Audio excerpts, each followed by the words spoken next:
Okay, sorry. I'm actually not Nikolay Peev. He's a friend, but he asked me to give his talk since he had to leave early. There are some of the stuff in this which I disagree with, and I'll tell you when I come along with it. This is obviously what we're talking about. It's all keyhole surgery. So she gives the key and he puts it in, and this is us with all the blood sticking out. So lumbar fusion, all kinds of lumbar fusion we've talked about, PLIF, ALIF, ELIF, OLIF, and TLIF. So it all started out with just putting in bone graft. We sometimes still do it in some cases, very, very selected cases. And this was way back in good time, in 1985, that we came up with fixing tourney. And since then, we have come a long way. So instrument screws got better, we were able to do better stuff, but all we were doing bigger and better, but at the same time causing problems to our patients by damaging some of the important anatomy. So for any surgery, the concept is that you access a surgical target area deep inside the body. You go in through a path, and then you do your surgery. And once it's done, then you close the path. And despite following normal anatomical paths, surgeons inevitably destroy normal and functional tissue and leave scar tissues behind, and which is functionally inactive. So we leave footprints behind. So wherever we go, we do that. Instrumentation, obviously that big concept of the bigger the surgeon, the bigger kind of instrumentation you put in, the more hardware you put in, you become bigger as well. And that's the ego that a lot of surgeons had during this time, and hopefully with time we will all improve.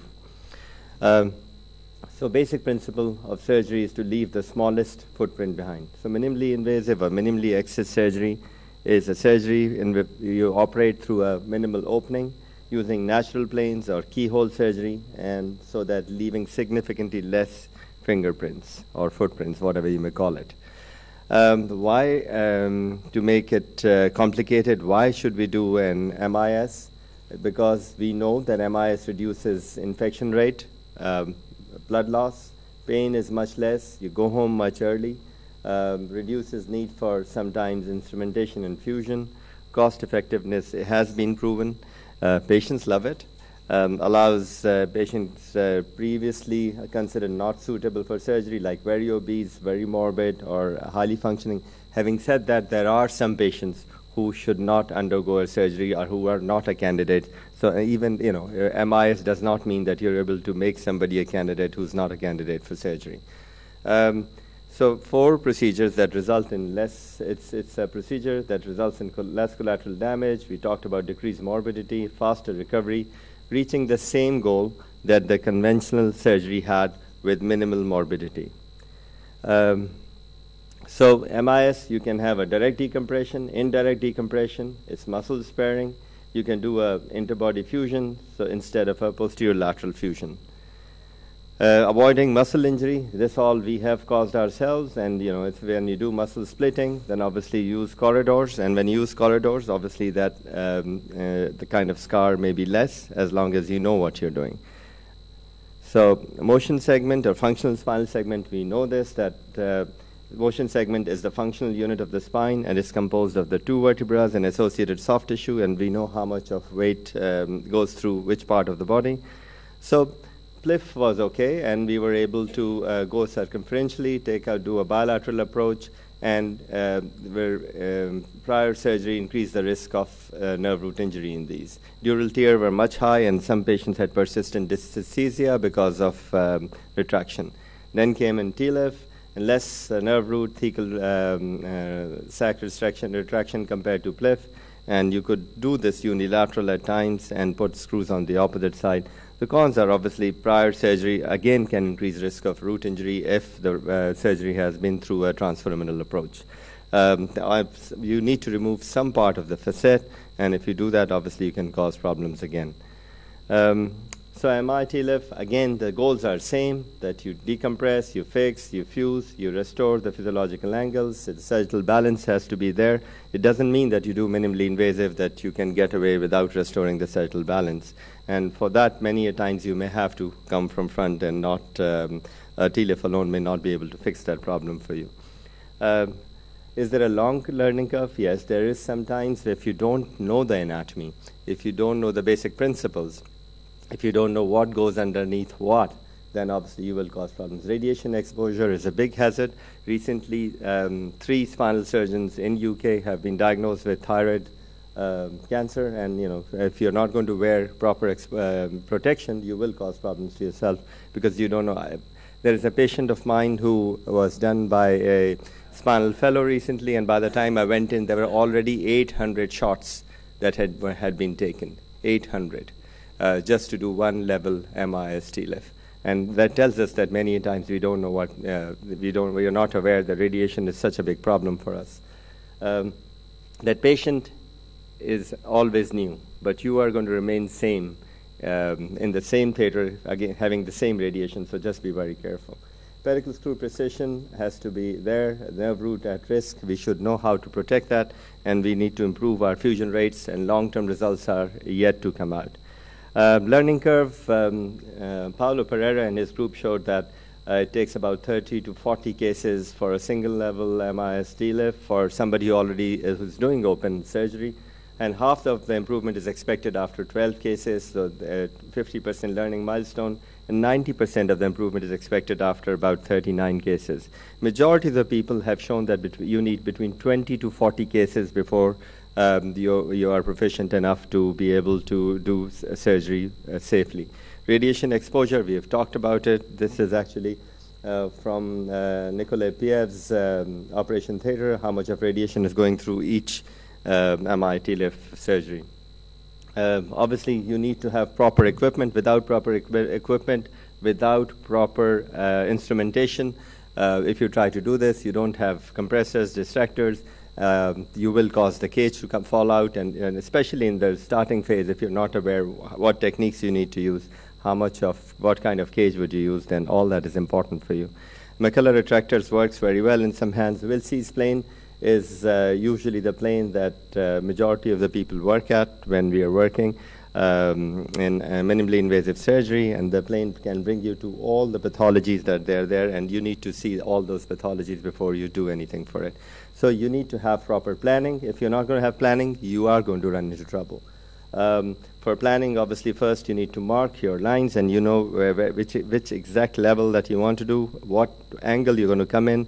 This is the muscle plane, intermuscular plane that you come up with, and basically measure how much of a distance from the skin all the way down to the angle that you're going to go, and what about when you went to the opposite side, how much of distance there is, how much angle there is, and you measure all this beforehand.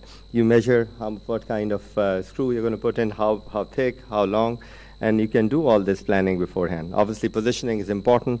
You need to have a free table underneath a spinal table to help do everything smoothly. The important thing is that you need to keep your X-ray image basically on the lower side as far low as possible so that the minimum radiation comes to your abdomen, your thighs, because you don't want to be in trouble with a lot of radiation scattering from there. Once you've done that, you've marked your angles, and you saw yesterday how they were marked, and you know beforehand that, I'm sorry, it's not showing very nicely over here, but depending on how obese the patient, you can come as lateral, depending on what will see angle or plane you are coming in, or you can come medial if it's a thin patient. And once you have done that, you give an incision, you make sure the fascia is cut at the same time in the same angle that you want to cut, want to be going, because if the fascia is not cut, you will cause problems to the patient, and it will not be a minimally invasive procedure. It will be a painful procedure for the patient.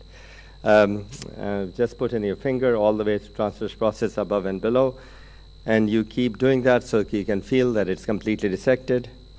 And once you have done that, you need to bring your image. This is the image you would like to see. You would not like to see any double lines. And once you're happy that the proximal vertebral body edge is seen as single, then obviously that's the angle that you want to get in.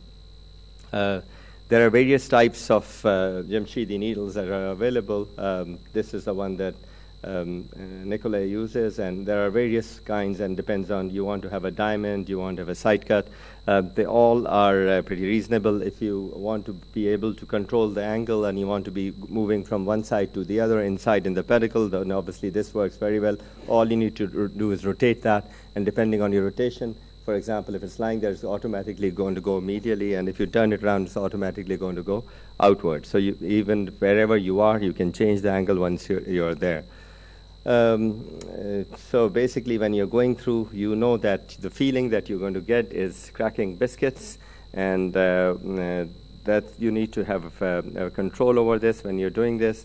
And the most important thing is when you're crossing in and you're inside, that this part and this part, you should not cross maybe 80% of this, and over here when you're at this level. So basically, you need to continue imaging and seeing, and this real time. Now with OAM and all that, you can still do it, but at the same time, the accuracy may go off sometimes once you've done an angle and if you've pushed and pulled or something has moved. So all that is very important for us. So the same thing is seen that you've come to this angle and at this level, and once you've come here, you should not cross the medial border, and if at all possible, need to be at least 20% of the pedicle width should be left before you're entering there. So the rest of it is obviously then you pass in your wire and you put in the wire, and you have to be careful when you're taking out the Jamshidi, the wire remains intact, it doesn't get out. Sorry about this picture, I don't know what this is, so I can't tell you what this is. I tried to see, but I could not see. So probably molecular retractor is there and a lot of blood in there for whatever reason, I don't know. So basically what we are trying to see to get in from that Wilsey's plane is into this part of the vertebral anatomy, and this is our principal part that we need to be working at. And so this is the Campbell's triangle that we keep talking about again and again, and what we need to take out is part of the upper and lower facet as shown here. And once you've taken that out, so you get that image, and we will see that once you've got the two screws there, you can distract. Ideally, what you can do is you can put on the screws on the opposite side, distract, and then you can come on this side. Whatever you're comfortable with is fine, actually. So you've got these two pedicle screws in there, and then you have taken the part of the upper facet and lower facet, so you can see the disk space underneath. What you need to be wary is the one root is coming out, which is the exiting and the traversing root, so you can see both of them. This one, generally you don't see, but you need to be careful about it as well when you are doing this technique.